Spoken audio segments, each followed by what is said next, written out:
నమస్తే. దేశ రాజధాని ఢిల్లీలో నిన్న రాత్రి ఒక ఈవెంట్ అనొచ్చు, ఒక కార్యక్రమం జరిగింది. లోక్ కళ్యాణ్ మార్గ్ ప్రధాని నివాసంలో జరిగింది. అది దానికి సంబంధించిన ఫొటోస్ వీడియోసే మీరు బిజీగా చూస్తున్నారు. నిజంగా కన్నుల పండుగ అనిపించింది నాకు అవి చూస్తే. అయితే ఎవరు వీళ్ళంతా అంటే, ఉగ్రవాదం విషయంలో భారత వైఖరిని వివరించేందుకు 33 దేశాల్లో పర్యటించి వచ్చిన ప్రతినిధులు వీళ్ళందరూ కూడా, డెలిగేట్స్ వీళ్ళందరూ కూడా భారత తరపున వెళ్ళి వివరించారు. ఎందుకంటే పహల్గామ్ అటాక్ తర్వాత ఆపరేషన్ సింధూర్ ఆ పరిస్థితుల్లో ఏం జరిగిందో చూసినాం మనం. దుష్ట పాకిస్తాన్ మళ్ళీ అదే కుట్ర, అదే తీరు, అదే వైఖరి, అబద్ధాలతో ఐక్యరాజ్య సమితి సహా ప్రపంచ దేశాలను నమ్మించే ప్రయత్నం చేసింది. కానీ భారత్ స్పష్టంగా ఉంది ముందు నుంచి ఉగ్రవాద నిర్మూలన విషయంలో. అసలు ఏం జరిగింది, యాక్చువల్గా ఏం జరుగుతుంది సరిహద్దులో కానీ పాకిస్తాన్తో ఎలాంటి పరిస్థితులు ఎదుర్కొంటోంది భారత్, మొన్నేం జరిగింది, ఇవన్నీ కూడా వీళ్ళందరూ వెళ్ళి 33 దేశాల్లో పర్యటించి బృందాలుగా వెళ్ళి భారత వైఖరిని, భారత దృక్కోణాన్ని ఉగ్రవాదం విషయంలో, ఉగ్రవాద నిర్మూలన విషయంలో ఎంత స్పష్టంగా ఉంది అనే విషయాన్ని వీళ్ళు చెప్పొచ్చారనమాట. నిజంగా దేశ ఐక్యతకు ఇక్కడి వ్యవస్థ, ముఖ్యంగా రాజకీయ వ్యవస్థ సమన్వయాన్ని చెప్పే దృశ్యాలు ఇవి అనిపించింది నాకు. అన్ని పార్టీల వాళ్ళు ఉన్నారు దాంట్లో.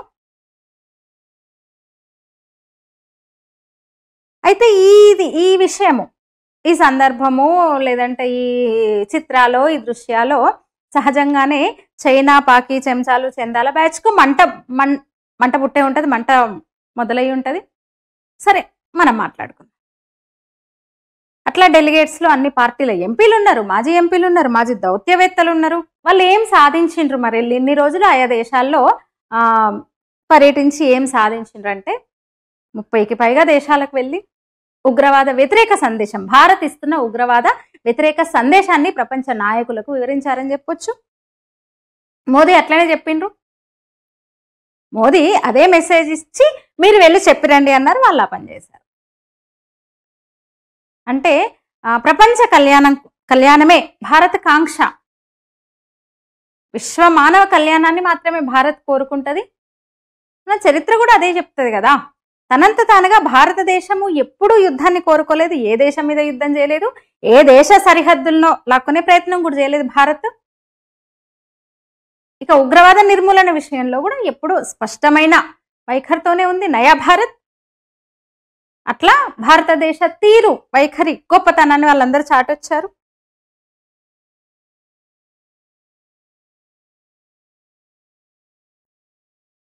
తర్వాత కూడా వాళ్ళందరినీ మళ్ళీ మోదీ నిన్న కలిసిన సందర్భంగా ప్రశంసించారు అందరినీ కూడా. భారత స్వరాన్ని, భారత సందేశాన్ని స్పష్టంగా వాళ్ళకి అందజేశారు, భారత విధానాన్ని అక్కడ వాళ్ళకి వినిపించారు అని చెప్పి మోదీ ప్రశంసించారు వాళ్ళందరినీ కూడా. అందరూ ఉన్నారు అందులో, చెప్పిన కదా, కేవలం బీజేపీనో ఎన్డీఏ భాగస్వామ్య పార్టీల నాయకులు మాత్రమే కాక, ప్రతిపక్ష అంటే విధానాల పరంగా మోదీ మీద దాడి చేసే, లేదా బీజేపీని, ఎన్డీఏ ప్రభుత్వం మీద విధానాల పరంగా వ్యతిరేకించే, విమర్శించే వాళ్ళందరూ కూడా ఆ ప్రతినిధుల బృందంలో ఉన్నారు. నేషన్ ఫస్ట్ ఎవరికైనా అదే ఈ సందర్భం చెప్తుంది. అంటే ఉగ్రవాద నిర్మూలన విషయంలో భారత్ ఎట్టి పరిస్థితుల్లో వెనక్కి తగ్గదు.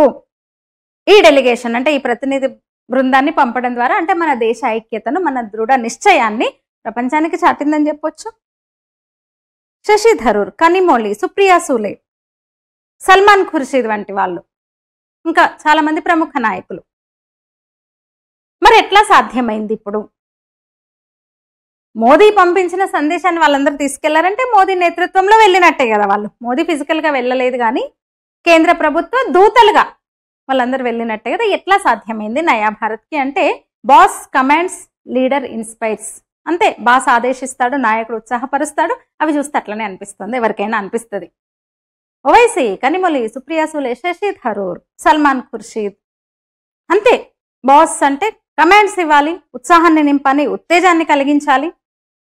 ప్రధాని అంటే కేవలం ఒక పదవో ఏదో కూర్చో కాదు కదా. ఈ జాతికి నాయకుడైన, ఈ దేశానికి నాయకుడైన, ఈ దేశ ప్రజలకు ప్రతినిధి ఆయన అనిపిస్తోంది. ఇన్నేళ్లకు ఒక నిజమైన లీడర్ భారత్కు వచ్చాడా అనిపిస్తోంది. ఒకటే మంత్రం, నేషన్ ఫస్ట్. అలా నేషన్ ఫస్ట్ అనే మంత్రంతో దాంతో ఇంతమందిని ఇన్స్పైర్ చేసిన నవభారత నిర్మాత నరేంద్ర దామోదర్ దాస్ మోదీ. అరే చూడండి, అసలు కాంబినేషన్ చూడండి. వీళ్ళందరిలో కూడా జాతీయ భావస్ఫూర్తి నింపి ఏకం చేసి అందరిది ఒకటే వాణి ఒకటే బాణిగా ఈ దేశపు గొంతుకను ప్రపంచంలో ప్రతిధ్వనించేట్టు చేసిన నాయకుడు, ట్రూ లీడర్ కదా. మరి అందుకే భారతంలో, మహాభారతంలో ధర్మరాజు అంటాడు, బయటవాడు దండెత్తొస్తే మనం 105 వయం పంచాధికం శతం. మనలో మనం కొట్టుకుంటే సరే, కౌరవులు 100 మంది, మీరు 100 మంది, మేము 5 నిజమే, కానీ మన మీద ఎవరన్నా దాడికి వస్తే మనం 105 వయం పంచాధికం శతం. అయితే ఆ స్ఫూర్తిని, నాటి మహాభారతంలోని ఆ స్ఫూర్తిని నేటి భారతంలో అందరిలో నింపిన నవయుగ ధర్మరాజు దామోదర్ దాస్ మోదీ. అయితే అట్లాంటి వాడి మీద కూడా విమర్శలు చేసే బ్యాచ్ ఉంది. నిన్న లాస్ ఏంజల్స్, అమెరికా రగులుతోంది కదా, మరి అగ్రరాజ్యం అమెరికా రగులుతోంది ఇప్పుడు లాస్ ఏంజల్స్ లో. దాన్ని ప్రస్తావిస్తూ ఒక విశ్లేషకుడు కాదు, విశ్లేషకుడు అనొచ్చేమో, సిగ్గు లేకుండా నోటికి ఏది వస్తే అది వాగుతూ, అమెరికాలో, భారత్లో డర్టీ పొలిటీషియన్స్ ఉన్నారంట, డర్టీ పాలిటిక్స్ నడుస్తున్నాయంట, డర్టీ లీడర్స్ ఉన్నారంట భారత్లో ఇప్పుడు. అందుకే ఆ చెత్త వాగుడనే అతనికి చైనేశ్వర్ అని, అంటే చైనా నుంచి చందాలు తీసుకొని బతుకుతున్నాడని చైనేశ్వర్ అని, చెత్త అంతా వాగుతాడని చెత్తేశ్వర్ అని పేరు పెట్టారనుకోండి అతని వీరాభిమానులు. సరే, ఆ చెత్త గురించి కూడా ఇప్పుడు మనకు అక్కర్లేదు. నిజంగా అనిపించట్లేదా మీకు? ఒక అపురూపమైన సందర్భం ఇది అని అనిపించట్లేదా? మీ అభిప్రాయాన్ని కామెంట్ రూపంలో తెలియజేయండి, లైక్ చేయండి, షేర్ చేయండి, నా ఛానల్ సబ్స్క్రైబ్ చేయండి. ధన్యవాదాలు.